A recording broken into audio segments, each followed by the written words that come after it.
এই দিন রাত্রে ছিল আর্জেন্টিনার সেমিফাইনাল খেলা, যেটা আমরা সবাই একসাথে বসে দেখেছিলাম। সাথে বিকেলে সবাই মিলে চলে গিয়েছিলাম বাহিরে, এত মজার একটা মিট বক্স খেলাম আর ওদিক থেকে মেলাতেও ঘুরে এসেছি। এই সবকিছু মিলেই থাকছে আজকের এই ফুল ভিডিও।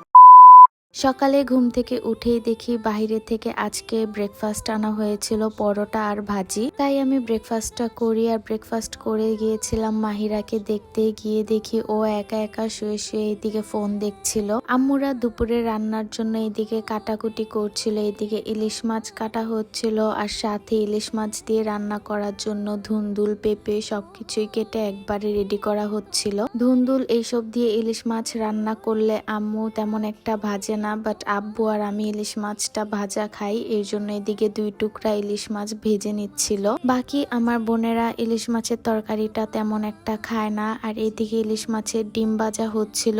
এই ডিমটা আহাদের অনেক বেশি পছন্দ, যদিও আমার এই ইলিশ মাছের ডিমটা খেতে ভালো লাগে না, বাট আহাদ আর মিহাদের এটা অনেক বেশি পছন্দের। তারপর অনেক বেশি বোর লাগছিল, তাই এদিকে তারেক মেহতার ওল্ড এপিসোড গুলা দেখছিলাম। এই এপিসোড গুলা দেখলে একদম মাইন্ড ফ্রেশ হয়ে যায়। ড্রামা দেখতে দেখতে এইদিকে লাঞ্চের টাইম হয়ে যায়। আর ফার্স্টে লাঞ্চে আমি নিয়েছিলাম কহি ভাজি। এই কহি ভাজিটা চিংড়ি মাছ দিয়ে করা হয়েছিল। আর তারপর নিয়েছিলাম ইলিশ মাছের তরকারি। নির্ঝরা, সিনথিয়া আমার সাথে বের হয়ে যায়, ওদের কিছু কাজ ছিল। আর এরই 1 ঘন্টা পরে আমি আর আহাদ বের হই, কারণ আমার তখন কোনো কাজ ছিল না, তাই ওদের সাথে আমি আর বের হইনি। আমি আহাদকে নিয়ে একটু পরেই বের হই। ওই দিক থেকে সবাই চলে যাই ফার্স্টে গ্র্যান্ড হলের মেলাতে। যদিও আমাদের মেলাতে তেমন একটা কাজ ছিল না, তারপরেও মেলাতে কি কি উঠেছে এটাই দেখতে গিয়েছিলাম। যদিও এইসব মেলা কতদিন পর পরই হোস্ট করা হয়। মেলাতে প্রতিবারের কালেকশন প্রায় একদম সেমই থাকে। ওই দিকের কাজ শেষ করে চলে গিয়েছিলাম বার্থডের জন্য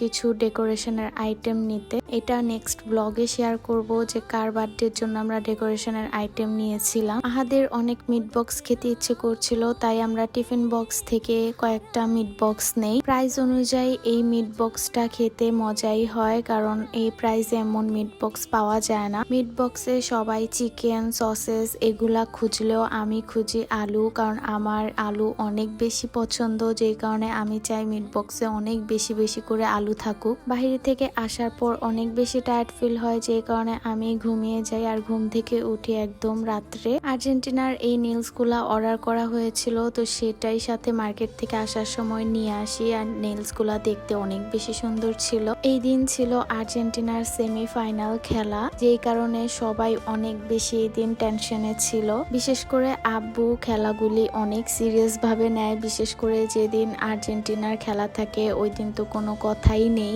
এটা ছিল যখন আর্জেন্টিনা একদম লাস্ট মোমেন্টে গিয়ে একটা গোল করেছিল। আজকে তো ভেবেছিলাম যে একদম আর্জেন্টিনা হেরে যাবে, হয়তো ফাইনালে আর যাওয়াই হবে না, বাট লাস্টে 2 গোল দিয়ে একদম জিতে যায় আর্জেন্টিনা। একদম লাস্ট মোমেন্টে গিয়ে যখন 20-25 মিনিট থাকে তখনই একদম গোল দিয়ে পুরো গেমটাই চেঞ্জ করে দেয়। আমাদের বাসার ছোট থেকে বড় একদম সবাই আর্জেন্টিনা সাপোর্টার। সন্ধ্যার দিকে পাস্তা রান্না করা হয়েছিল, যেটা আমি ম্যাচ শেষে খেয়েছিলাম ডিনার হিসেবে। সাথে একটা মুরগির কাবাবও ছিল। যতবার এটা আমি চামচ দিয়ে উঠাতে চাচ্ছিলাম ততবারই এটা ভেঙে যাচ্ছিল। তো আজকের জন্য এতটুকুই। Thank you so much for watching.